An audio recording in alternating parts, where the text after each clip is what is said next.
What does it take to build something from nothing? It's a question that has haunted the minds of countless visionaries and innovators throughout history. It's a question that echoes in the minds of dreamers and doers. The journey from an idea to a tangible reality is often fraught with challenges and uncertainties. We see those overnight successes splashed across magazines and websites. These stories of triumph and achievement are inspiring, but they often gloss over the struggles and setbacks that paved the way. But what we don't see are the years of sweat, the near misses, and the unwavering belief in a vision. The late nights spent refining ideas, the early mornings dedicated to perfecting a craft, and the countless moments of doubt that test one's resolve. Building a brand, especially in the buzzing beauty space, takes guts, grit, and a whole lot of hustle. It's about more than just creating a product. It's about crafting an identity, a story that resonates with people. It's about those early mornings, late nights, and the moments of doubt that precede the triumphs. It's about the sacrifices made, the personal milestones missed, and the relentless pursuit of a dream. Every small victory is a testament to the hard work and dedication poured into the journey. The dream and the hustle are inseparable, each fueling the other in an endless cycle of ambition and perseverance. This is the story of two women on seemingly different paths brought together by a shared passion. Despite their different backgrounds and experiences, they found common ground in their dreams and aspirations. On one hand, we have a struggling actress navigating the cutthroat world of Hollywood. She faced countless auditions, rejections, and moments of self-doubt. On the other, a creative entrepreneur, brimming with ideas and a drive to build something meaningful. She spent long hours in her studio, sketching designs and brainstorming innovative concepts. While the world saw an actress chasing roles, few saw the woman behind the smile. She was more than just a face on the screen. She was a dreamer, a fighter, and a believer in her craft. She was constantly hustling, taking side jobs, and yearning for a creative outlet that felt authentic. Her journey was filled with late nights, early mornings, and an unwavering determination to succeed. Little did she know, her path was about to intersect with a kindred spirit. Their meeting was serendipitous, a chance encounter that would change the course of their lives. Over coffee, they shared their stories, their struggles and their dreams. They realized that despite their different paths, they were united by a common vision. Together, they decided to embark on a new journey, one that combined their talents and passions. They became partners, collaborators and friends working towards a shared goal. Their story is a testament to the power of connection, the importance of perseverance, and the magic that happens when two passionate individuals come together to create something extraordinary. Their first meeting was unassuming, a chance encounter at an industry event. But sometimes the universe orchestrates these moments. They bonded over shared frustrations with the lack of affordable, high-quality hair accessories. The actress, tired of flimsy elastics ruining her hair, found a friend in the entrepreneur who understood the power of simple, well-made products. This wasn't about fame or fortune, it was about solving a problem and creating something special. Section 4. Building Kitsch brick by brick. And so, Kitsch was born. There were no big-time investors, no flashy launch parties. Armed with a shared vision and a few $1,000s, they poured their hearts into building the brand. Long nights were spent packing orders, responding to customer emails, and perfecting their products. They believed in their vision, a brand that spoke to women like them, busy, budget-conscious, and unwilling to compromise on quality or style. Section 5. The power of customer love. Word of mouth spread. Friends told friends about these amazing, affordable scrunchies that were gentle on hair and looked great. Every order, every positive review fueled their fire. They knew they were onto something special. It wasn't just about selling products, it was about building a community. They took every piece of feedback to heart, constantly iterating and improving. Section 6. A Nordstrom email and a defining moment. Then came the email that changed everything. Nordstrom, the retail giant, wanted to feature Kitsch in their stores and online. It was a validation of their hard work, a sign that they were breaking through the noise. Then came the Ulta email, another major retailer, recognizing the power and potential of Kitsch. These weren't just deals, they were stepping stones, propelling them closer to their dream. Section 7. Sensible Optimism and the Balancing Act. Success didn't come easy. The journey was filled with late nights, countless sacrifices and moments of doubt. Every entrepreneur knows the weight of responsibility, the pressure to succeed and the fear of failure. But amidst the chaos, there was always a glimmer of hope, a belief that hard work and dedication would eventually pay off. Motherhood brought a new set of challenges. Juggling the demands of a growing business while nurturing a family required immense strength and resilience. The constant balancing act between professional aspirations and personal responsibilities often felt overwhelming. Yet, it was in these moments of struggle that true character was forged. Balancing a growing business with the demands of raising children tested their limits. There were days when it seemed impossible to meet the needs of both worlds. The endless multitasking, the sleepless nights, and the perpetual feeling of being pulled in different directions were all part of the journey. But through it all, they discovered the importance of prioritizing, of finding a rhythm that worked for them. But they persevered, setting boundaries and learning to delegate. They realized that they couldn't do it all alone and that building a supportive team was crucial. By trusting others and sharing responsibilities, they found a way to manage their time more effectively. Setting clear boundaries between work and family life became essential, allowing them to be fully present in each role. Their story is a testament to the power of sensible optimism, the unwavering belief in your vision even when faced with obstacles. Sensible optimism isn't about ignoring challenges, but about facing them head-on with a positive mindset. It's about believing in the possibility of success and staying committed to your goals, no matter how difficult the journey may be. It's about leading with honesty, staying true to your values, and never forgetting the power of connection. Authentic leadership means being transparent, building trust, and fostering genuine relationships. It's about creating a supportive environment where everyone feels valued and empowered. In the end, it's these connections that drive success and make the journey worthwhile. You said Meghan and Cassandra Thurswell reunite to talk bootstrapping and beauty. On the latest episode of Confessions of a Female Founder, Meghan Sussex reunites with Cassandra Morales Thurswell, founder of Kitsch, for a candid conversation about business, motherhood and resilience. Their story began long before Suits or Sephora. Back when Meghan was hustling for auditions and Cassandra was styling closets in a rented Lost 16 years ago, Meghan was an actress auditioning for roles. Cassandra, then just starting out, answered a call from her cousin Heather to help organize Meghan's wardrobe.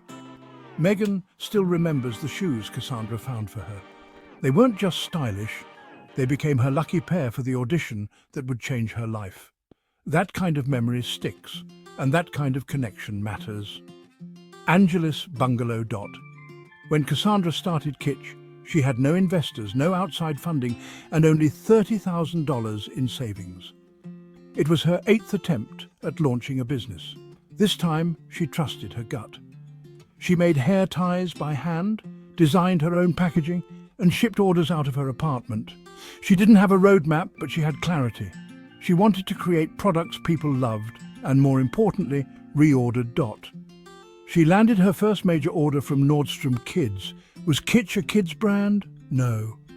But the order was profitable, and bootstrapping requires saying yes to what keeps the lights on. Her next big break came when she cold emailed a buyer at Ulta. Instead of renting a pricey trade show booth, Cassandra offered to meet at a local restaurant. The buyer said yes. That single shelf placement grew into full displays in stores across the country. Kitsch became a brand that reimagined everyday beauty staples, from silk pillowcases to spa headbands. Cassandra calls it hair care as a lifestyle, offering everything your hair touches from morning to night. The products feel thoughtful because they are. Meghan praised this attention to detail, drawing a parallel to her own early days, making fruit preserves and sending lemon baskets to friends. The products were different, but the purpose was the same. Motherhood changed the way she led. Success didn't stop the struggle. Cassandra opened up about the challenges of becoming a mother while her business was scaling fast. After giving birth to her daughter Tula, she faced postpartum anxiety and felt torn between being present at home and staying visible at work. It took her years and a lot of inner work to find her footing again. She eventually learned to set boundaries. Before motherhood, she struggled to give honest feedback to employees or enforce structure. She admits she didn't want to be disliked. That changed. Now she leads with what she calls sensible optimism, a phrase that perfectly captures her belief in persistence without delusion. She encourages young entrepreneurs to stay focused on the outcome they want, even when the path gets dark. That approach shaped how she raised her daughter. When Tula wanted money for something fun, Cassandra didn't just hand it over. She asked her to create a business plan. Tula came up with the idea of selling candy kebabs and later sold lemons from their tree to raise funds for California wildfire relief. Meghan was visibly moved by this story and joked that she also has a lemon tree. Maybe there's something symbolic in that. This episode of Confessions of a Female Founder is about the roots that nourish success, the resilience required to grow without shortcuts, and the relationships that make the journey meaningful. Meghan Sussex and Cassandra Thurswell didn't just share memories, they offered a masterclass in patience, purpose, and partnership. For anyone building something from scratch, their conversation is a reminder that slow can be strong and that blooming begins underground. Based in the details above, generate an excellent 6-min script. Generate a banger intro. ChatGPT said, sure, here's a compelling 6-minute podcast script with a banger intro based on the story you provided. The tone is candid, warm and inspiring, perfect for a podcast episode titled Confessions of a Female Founder. Podcast script, Confessions of a Female Founder episode, title Bootstrapping Beauty and Blooming Underground. Intro music fades in, warm, confident and upbeat host, Meghan Sussex. What does it really take to build something from nothing? No investors, no safety net, just grit, vision, and maybe a lucky pair of shoes? I'm Meghan, and this is Confessions of a Female Founder. Today I'm catching up with someone who knew me before I was ever on a red carpet, before suits, before royalty, back when I was just a girl in LA, chasing auditions, trying to keep my shoes polished and my hope high. That someone is Cassandra Morales Thurswell, the powerhouse behind Kitsch, the beauty brand that's quietly taken over your bathroom shelf. 16 years ago, she helped me organize my closet. Today, she's helping millions of women organize their beauty routines, and she did it all without funding, without a blueprint, and without backing down. Get ready for a story about bootstrapping, boundaries, and the kind of belief that blooms underground. Quiet, persistent, and unstoppable. Music fades out.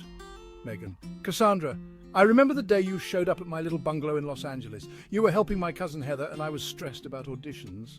I still remember the shoes you picked out for me. Cassandra. Those lucky shoes, I can't believe you still remember that. Meghan. How could I forget? I wore them to an audition that changed my life. They weren't just stylish, they felt right. And I think that's the secret to your whole brand, things that feel right. Thoughtful, useful, but with heart. Cassandra. That's exactly what I wanted with Kitsch. I didn't have a fancy launch. No investors, just $30,000 and a gut feeling. It was my 8th try at starting a business, and I just thought, what if I stopped trying to impress people and just focus on creating things people actually want? Meghan, you started with handmade hair ties and packing orders in your apartment. That's not just humble beginnings, that's resilience. You said yes to Nordstrom Kids, even though Kitsch wasn't a kid's brand. Why? Cassandra, because bootstrapping means keeping the lights on. Sometimes saying yes to what's in front of you now is how you get to what you want later. That Nordstrom order gave me the confidence to go bigger. My next move, cold emailing a buyer at Ulta. Meghan, which worked. And you didn't even go to a trade show, you met her at a restaurant? Cassandra, yep, no glitz, just grit. That meeting led to shelf space, then full displays in Ulta stores nationwide. But honestly, Every product was still rooted in that same scrappy DNA, whether it's silk pillowcases or spa headbands. I call it hair care as a lifestyle. It's not about glamour, it's about intention, Meghan. You and I have talked about how motherhood changes your leadership. Tell me about Tula and how becoming a mum shifted things for you. Cassandra. Motherhood stripped me raw, in the best and hardest ways. After Tula was born, I dealt with postpartum anxiety. I felt torn between being there for her and being visible in my business. It took time, therapy, and inner work. But I emerged knowing I had to lead differently. Meghan, you mentioned that before motherhood you struggled with giving honest feedback. You didn't want to be the mean boss. Cassandra, exactly. But I realized that being clear is kind. I lead now with what I call sensible optimism. Believe in the dream, but stay honest about the work it takes. Meghan, and you're raising Tula that way too. I love the story about her lemonade stand and candy kebabs. Cassandra, she wanted money for something and I told her, pitch me. She came up with a full business plan. And when wildfires hit California, she sold lemons from our tree to raise funds. That's the kind of girl I'm raising, a doer, not a dreamer. Meghan, okay, I also have a lemon tree. Maybe it's symbolic, maybe resilience really is rooted in something as simple and as strong as a lemon tree. Closing music begins, reflective, hopeful tone. Meghan, Cassandra, thank you for your wisdom, your honesty, and your story, which reminds all of us that slow growth is still growth, that bloom happens underground long before anyone sees the flower. If you're listening and you're in the middle of building something, take heart. You don't need shortcuts. You need stamina. You need purpose. And if you're lucky, you'll have a friend like Cassandra along the way. This is Confessions of a Female Founder. I'm Meghan, and until next time, keep blooming. Music fades out. Let me know if you want a shortened version, visuals to accompany this, or clips broken down for social media. You said, don't make it look like a conversation. ChatGPT said, got it! Here's a 6-minute monologue-style podcast script with a powerful, engaging intro and a narrative flow. No dialogue, just storytelling and reflection, as if Meghan is delivering it directly to the listener. Podcast script, Confessions of a Female Founder episode title. Bootstrapping, beauty and blooming underground intro music fades in bold, modern and empowering. What does it take to build something from nothing? Not the kind of overnight success headlines love to sell you. I'm talking about the quiet, gritty kind of growth, the kind that happens when the world isn't watching, when no one is cheering you on, when your only investor is your own belief. This is Confessions of a Female Founder, and today's episode is about exactly that. It's a story about two women who met long before boardrooms and beauty shelves, before royalty and recognition, back when one of us was a struggling actress, hustling for auditions in Los Angeles, and the other was organizing closets and dreaming up what would become a multi-million-dollar brand. 16 years ago, I was just trying to make rent and remember my lines, and Cassandra Morales Thurswell, she was just starting to figure out how to turn her creativity into something real. She answered a call from my cousin Heather to help organize my wardrobe. I still remember the shoes she found for me that day. They weren't just stylish, they became my lucky pair. I wore them to an audition that changed my life. It's funny how something so small can carry so much meaning. That kind of connection, the kind that sticks, is the heart of today's episode. Because when Cassandra launched Kitsch, she didn't have investors. She didn't have funding. She had $30,000, no roadmap and a deep sense of clarity. This wasn't her first business attempt, it was her 8th. But this time something was different. She trusted her gut. She made hair ties by hand. She designed her own packaging. She shipped every order out of her apartment. It wasn't glamorous. It was real, raw, relentless. And it worked because she didn't just want to make a product. She wanted to make something people loved. More importantly, something they reordered. That's the difference between a trend and a brand. And Cassandra was building a brand. Her first major order came from Nordstrom Kids. Kitsch wasn't a kids brand, but she said yes anyway, because when you're bootstrapping, profit matters more than perfection. That one, yes, kept the lights on and gave her the momentum she needed. Her next move? A cold email to a buyer at Ulta. No fancy trade show booth, just an offer to meet for coffee. The buyer agreed. And that one shelf space grew into nationwide displays. Kitsch became a brand that reimagined the ordinary. Everyday beauty staples made with intention. From silk pillowcases to spa headbands, everything your hair touches, from morning to night, was redesigned to feel better, last longer, and spark joy. Cassandra calls it hair care as a lifestyle. I call it visionary. That kind of thoughtfulness reminded me of my own early days, making fruit preserves and sending lemon baskets to friends. The products were different, but the purpose the same, creating something meaningful, something that says, I care. But success doesn't erase struggle, it often multiplies it. Cassandra opened up about what it was like to become a mother in the middle of scaling a company. After giving birth to her daughter, Tula, she experienced postpartum anxiety. She felt torn between showing up at home and staying visible at work. For years, she wrestled with the tension. She did the inner work and eventually she found her balance. She learned to set boundaries. Before motherhood, she feared being disliked. She avoided conflict. She didn't want to be the boss who made people uncomfortable. But leadership without honesty isn't leadership at all. Motherhood changed that. Now she leads with something she calls sensible optimism. It's hope without the delusion. It's the belief that persistence matters, especially when the path is dark. And it's a mindset she's passing on to her daughter. When Tula asked for money for something fun, Cassandra didn't hand it over. She asked for a business plan. Tula got creative, selling candy kebabs and later lemons from their tree to raise money for California wildfire relief. That story moved me deeply, maybe because I also have a lemon tree. Maybe because I know what it's like to build from the roots, to nurture something before anyone else sees it bloom. This episode is about those roots, the ones that nourish success long before it's visible. It's about the discipline to keep showing up when it's hard, and the quiet courage it takes to lead with love, boundaries, and belief. So if you're listening today and building something from scratch, let this story be a reminder. Slow is strong, simple is powerful, and blooming always begins underground.